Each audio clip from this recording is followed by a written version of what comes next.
Eggs, Day 8, Chapter 37. They talked. They talked because it was night, and because weird people walked the tracks at night, and because there was nothing else to do, and because they could barely see each other, and because maybe the bushes were not enough. The sound of their voices was a palisade against the dark. At last Primrose told David why they were going to the city. To see the waving man. He was stunned. The one on TV? That waves at cars? Yeah. Why? Don't laugh. I won't. 2 reasons. Yeah? Number 1, I want to see if it's fake. You think it's a trick? Not a trick, exactly. Well, maybe. I don't know. That's the problem. I don't know. I want to find out for sure. See it for myself. What's number 2? Don't laugh. I said, I'm going to ask him why he does it. Really? Yeah. If it's real, I'm going to ask him. What do you think he'll say? How do I know? That's why I'm asking. David said, I have a question too. Yeah? What? I was thinking about it for a long time. Are you going to tell me? Do you have to be in a car for him to wave at you? Primrose did not know. She said, How long did you know about the picture? He said, I don't know, a pretty long time. How did you find out? At the flea market one day, somebody was selling lots of them.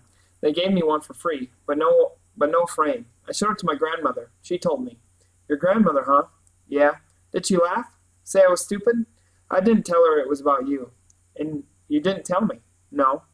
You didn't think I knew it wasn't really my father? No. But you didn't tell me? No. Why not? I don't know. When were you going to tell me? I don't know. But then you got mad at me. Yeah. And so you're going to tell me. I was just kidding. It was just a threat, right? Yeah. Would you never have told me? I don't know. As long as you lived? I don't know. Probably not. Huh? Probably. David could see her face, but he knew she was crying. He wondered why. Primrose? Huh. I know another secret. About me? No, me. You gonna tell me, or do I have to beg? I won't ever see the sun rise unless I'm with my mom. Because you were going to see it with her, but then she fell and hit her head and died the day before, April 29th. Carolyn Sue Limpert, Slippery Floor, Minnesota. You know all that? You only told me a million times. Me and Fridge. I wish Refrigerator John was here. We're okay. Their words held hands in the night. Primrose. Yeah, I have another secret that you really don't know about. Yeah? Yeah, you want to hear it? No. Silence. She laughed. Just kidding. I'm afraid to tell it. It's about your mother. He gasped. How did you know? Totally wild guess. It's my most secretest secret there is. You have till the count of 3. 1, 2. I believe that if I obey all the rules, my mother will come back. Is that why you're always picking up litter? Yeah. Why you never go in the out at the supermarket? Yeah. You really believe it, huh? Yeah. Why? You think it's stupid? Believe what you want. It's a free country. David tore a weed from the cool earth. What if it is stupid? What are you asking me for? What do I look like? A professor or something? I'm 13 years old. I'm a kid. Or what if I'm just not good enough? What if my mother's waiting someplace, just waiting for me to be good enough so she can come back, but she can't because I keep messing up? He punched his leg with each word. Messing up, messing up. He was crying. Primrose said, Hold out your hand. He felt her hand touch his. Turn it palm up. Then he felt something smooth and round. Malt ball? The extra one. I saved it. For me? Eat it. He ate it. Hold out your hand. He did. Now it held a bottle. There's just a sip left. You can't eat a malt ball without drinking something afterward. She snickered. It's a rule. He drank. She was right. It was just a sip. Finished even as his mouth was reaching for more. But it was the most wonderful sip he had ever had. And then suddenly he could see her. She was looking up, pointing. Moon's out. Out it was, a little lopsided, like a deflated volleyball, unmoving among the smoky drifts of clouds. She reached onto her backpack and came out with the Veronica comic. She waved it in his face. Quick, she said. Read it to me. It's dark, he said. Use the moonlight. You can do it. Come on, before it goes back in. Wait. She pulled off her sneakers and socks. She flattened the socks and laid them neatly on top of the other on the ground. She lay herself down then, on her back with her head pillowed on the socks. Okay, go. David opened the comic book. I can't. It's too dark. That's what you get for not eating your carrots. Turn around, so the moon's behind you. David did so. She was right. The moon, like a lamp over his shoulder, gave light enough to see the words. Wait! Primrose pulled David's leg out in front of him, flat to the ground, then swung herself around so that her head rested in his lap. Okay, now, go, go! David began to read. Primrose interrupted. Read the ads, too. David snapped. Okay, now shut up. He read on. He read a story about Veronica's birthday and the plan she came up with to make Archie buy her the present she wanted most. He didn't understand all the words, but that was all right because all he had to do was pronounce them, and he was good at that. He was especially good at sound effects such as crash and oof. His favorite character turned out to be another Veronica nor Archie, but turned out to be neither Veronica nor Archie, but Miss Beasley, the wild-haired lunchroom lady. She was so crotchety to everybody, even the principal. She made David laugh. When he finished the birthday story, he lifted the comic and looked down at Primrose. Her eyes were closed. There was a faint smile on her face, the same face he had brushed leaves from in the park. Her hands were folded over her chest, like his mother's in the funeral parlor. He didn't like that. He lifted one of her hands as gently as possible and moved it. And noticed something else, too. Ugly bruises on the moon-washed surface of her arm, where he had punched her. He whispered, Primrose. She did not move. He read some more. He was partway through the next story about Veronica's job at an ice cream shop when the light went on. A cloud had covered the moon. David. Her voice was groggy, her eyes still closed. Huh, what happened? The moon went in. I thought you were asleep. I was. You stopped. It's out again. Go back to sleep. She moved her head from his lap and lay on her side on the ground. The moon was not out again, but that was no matter. David knew now what to do. He raised the comic book. He began. So Veronica was supposed to make a banana split, but she couldn't find any bananas, so, word by word, he made up the story, turning the pages noisily as if he were reading. He made sure to have Miss Beasley visit the ice cream shop. When he finished that story, he made up another, about Veronica enlisting in the army and meeting Beetle Bailey. Then he told the story of Mike Mulligan and his steam shovel named Mary Ann. He remembered every word as his mother had read it to him night after night. He told the story of Goldilocks and the Three Bears, and then he retold it as Beetle Bailey and the Three Bears, and then as Mike Mulligan and the Three Bears, and then as Miss Beasley and the Three Stooges. That one gave him lots of oofs and crashes. He had never known he had so many stories in him. Whenever the moonlight came back, a minute here, a minute there, he used it to look at her. She was as asleep as a person ever was. She was catching up on a lifetime without bedtime stories, and David was determined to give her 1,000 nights' worth. The little engine that could, Jack and the Beanstalk. The little beanstalk that could, a steam shovel named Primrose. And then, his own eyes drooping, he told his final story. It was called David and His Mother. It was about a boy who lost his mother, all because somebody made a dumb mistake and didn't follow a rule. And so the boy decides to follow 1,000 rules of his own, maybe 1,000,000, and sooner or later that broken rule will be mended and his mother will come back. Then he meets this girl with ropey hair, a teenager, and she breaks every rule she runs into and moves out of her own house to get away from her mother. And it's just all backwards, this story, because the kid who wants a mother doesn't have one, and the one who has one moves out. He wants to scream at the girl, you don't know how lucky you are, but instead, he goes to see her mother, who is a fortune teller, and she tricks the boy into thinking she can bring his mother back, but she can't because she's a crackpot. But she loves her daughter. David can tell, loves her the way David's mother loved him, and sometimes David feels that same love he used to. Except now it's coming from other places, other people, and it's a good thing the love is coming because he's beginning to think there aren't enough rules in the universe to bring his mother back. By the time he finished the story, he was lying down beside her. A distant train whistle flew up the moon-silver river like a long last goodbye. He squirmed backward, fitting himself into the spoon of her body. He reached back for her arm and pulled it over and around himself. He closed his eyes, and then there was nothing but the sound of her breathing in his ear. Chapter 38. David, wake up. Mom? Wake up. She was shaking him. He opened one eye. Huh? Come on, I want to show you something. Come on. She pulled him to his feet. It's neat. You gotta see. She dragged him by the hand, chattering. I woke up really early. I wasn't even tired. You were out like a light. I figured I'd go do some exploring. Watch your step here. All was gray, like before. The river was gray, still flat and gray. He did not want to watch his step. He wanted to sleep. He stepped in water. See that? She growled. You never listen. She stopped and sat him down and pulled off his sneaks and socks and rolled up his pant legs to his knees. Leave your stuff here. We'll get it on the way back. Come on. He staggered on, hand dragged, almost awake now. Where are we going? He whined. You'll see. We're almost there. Around this bend. The river turned left, As they came out of the turn, David could once again see the pair of skyscrapers beyond the trees, but it was the river that caught his attention. It was even wider here and very straight. In fact, in the distance he could see the river meet the sky, which was blushing at that point. Several bridges spanned the river, framing the rosy horizon. Closer to them, something else crossed the water. Primrose pointed. There it is. What is it? David said. It was long and narrow and flat, barely higher than the water, the color of concrete.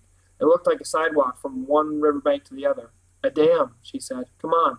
Across the river, a light bulb winked out. David said, What time is it? She grabbed her wrist. What do I look like, a clock? Come on. She was running, pulling him along, his bare feet slapping water. The blush in the sky was getting brighter by the second. They stopped at the edge of the dam. She threw out her arms. Neat, huh? She looked pleased and proud enough to have discovered America. Usually, see, the water runs over it, but the river's low. She reached down and ran her hand over the pitted surface of the dam. Dry as a bone. She stepped onto it. We can walk across. She pulled David on. The surface was rough and cool on his bare feet. The sky at the end of the river was no longer blushing. It was glowing from the fire glow. He wrenched free. No, he yelled. I can't. You know I can't. I told you. She looked at the horizon, looked at him. She snatched his wrist. Listen, you little mouse nipple. I'm walking across this river and you're coming with me. If you don't want to look, fine, don't look. She yanked him forward. There was no escaping her grip. He closed his eyes, squeezed them shut, and remembered walking down the dark hallway behind his mother the night the electricity went out.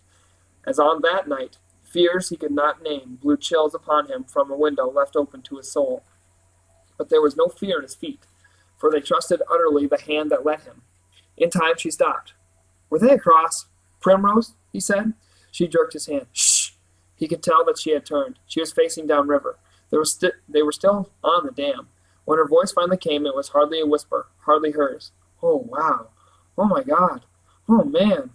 Her hands cupped his shoulders, gently turned him. At once he felt it on his face, the warmth, the newborn day. Okay, she said, her voice sweet as mango madness. You don't have to look. I won't make you. Her hands fell away. He was alone, untouched. A voice deep inside, a David voice from long ago, cried out to the other side, Mommy! But he knew the time had come. He opened his eyes and followed the river to the crown of the rising sun. It was crisp and sharp and beautiful and smooth as a painted egg, and changing by the moment. Orange at first, then butterscotch, then yellow, a plump breakfast yellow of egg yolk, and then, as if poked with a fork, it suddenly broke, spilling, flooding the river, and the city, and the trees, and the sky, and every dark corner of the world. He had been tricked again, but this time it was different. This time it was okay. He clung to her, sobbing, his tears damp on her shirt, nearly squeezing the breath out of her. She folded him in her arms. I'm not here, you know, she whispered hoarsely. I'm only me, Primrose. He nodded against her. I know. Chapter 39. They were still there, sitting cross-legged in the middle of the dam, when the policeman came. He stood on the riverbank and called, David Limpert? Primrose Doofy? Yes, they called. Time to go home. The policeman let them sit up front in the patrol car. He gave them a bag of pretzels to eat. He let them drink iced tea from a thermos bottle under a seat. He showed them the buttons of the overhead flashers and the siren. Though it was hard to do sitting down, David showed him a Spitfire quick draw. The policeman nodded. Very impressive. He said maybe he would trade in his gun for a yo-yo. David laughed. How long were you looking for us? David said. Since last night, said the policeman. Where were you all this time? Walking the tracks. We were going to Philadelphia. That's a long way to walk. David crunched a pretzel. Yeah, I know. And we made a camp in the bushes, and we went to sleep on the ground. And all we had to eat was malt balls, and a cupcake, and about 2 sips of mango madness. 2 sips? It's a wonder you survived. David nodded. It's a wonder. Primrose said, Who called the police? Don't know, said the policeman. The call came in at Perkiomen, where you live. They sent it out to the other stations. David's eyes boggled. And all points bulletin? More or less. All right. The policeman glanced over David's head at Primrose. I'm sure whoever called will be waiting for you there. They were still a block away when the crowd of people came into view. Your welcoming committee, said the policeman. Shall we let them know you're coming? He pointed to the flasher button. David punched it, but something else was on his mind. He reached deep into his pocket. Primrose, he said. She looked down and saw in his hand a little plastic purple turtle. He was holding it between himself and her so no one else could see. She whispered, The memento? He nodded. A gentle bump, a swerve. They were in the parking lot. You're not allowed to wear it, he said, but I'll let you hold it for a day. She cleared her throat. She smiled into his wide eyes. You keep it. She folded his fingers over it. I'll always remember I saw it." He put it away. He looked up at her. "I've read you to sleep." She closed her eyes. She nodded. "You read me to sleep." Click. Lock button sprang up. The doors opened to a burst of applause and cheers. Running toward them were David's grandmother and Refrigerator John, and a man Primrose assumed was David's father. All were faces wild with joy, celebrating faces, crying and laughing faces. Primrose had expected no less. What she had not expected was her mother, out in front of them all, lunging clumsily toward them, her eyes every bit as wild as the others, her zany blonde wig falling over her ear. Chapter 40. Primrose. Of course, Primrose. Refrigerator John, Refrigerator John.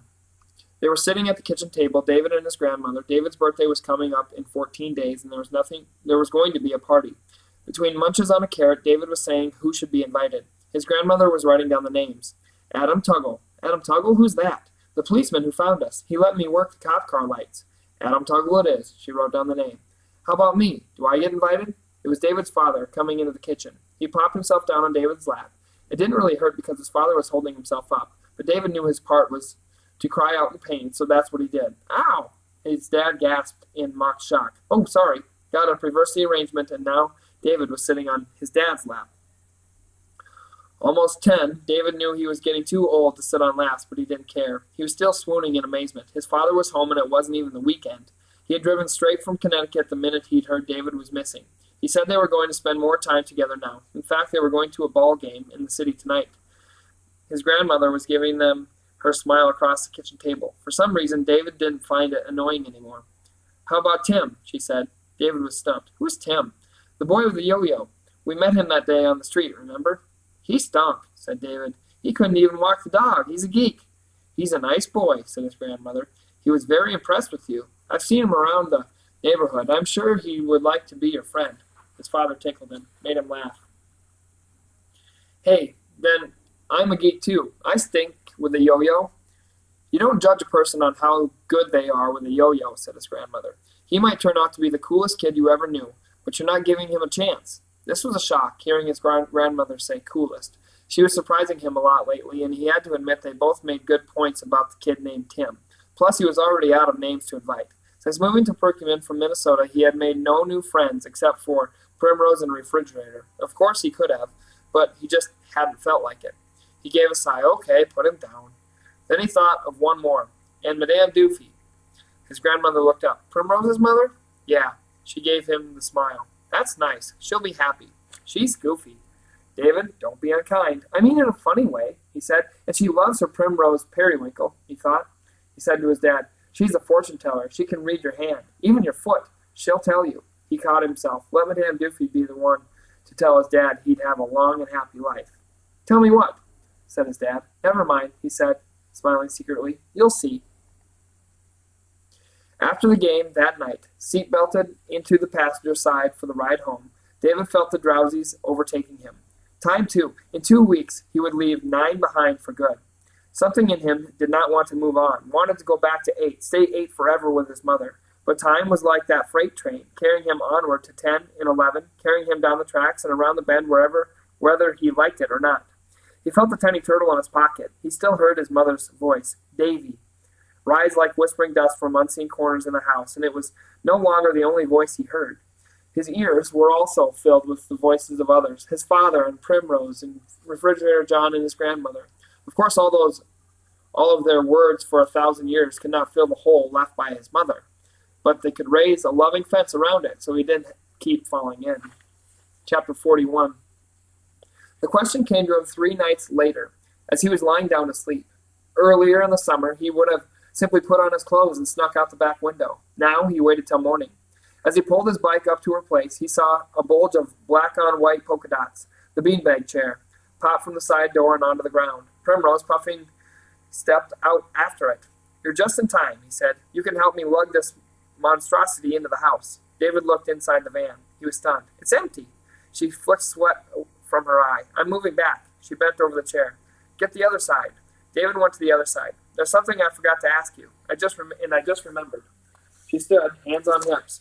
Make it fast. I can't move unless I'm in the mood. And this mood's got about 10 seconds to go. David spoke quickly. We never got to Philadelphia to ask the waving man why he waves. Are we still going? No need to. No? Nope. I figured it out myself. I know why he waves to people. You do? Why? She bent over. You're stalling. She grabbed the bottom of the chair. Lift and I'll tell you. On 3. David snapped off a chunk of the carrot he was carrying, stuck the rest in his pocket, and grabbed hold of the chair.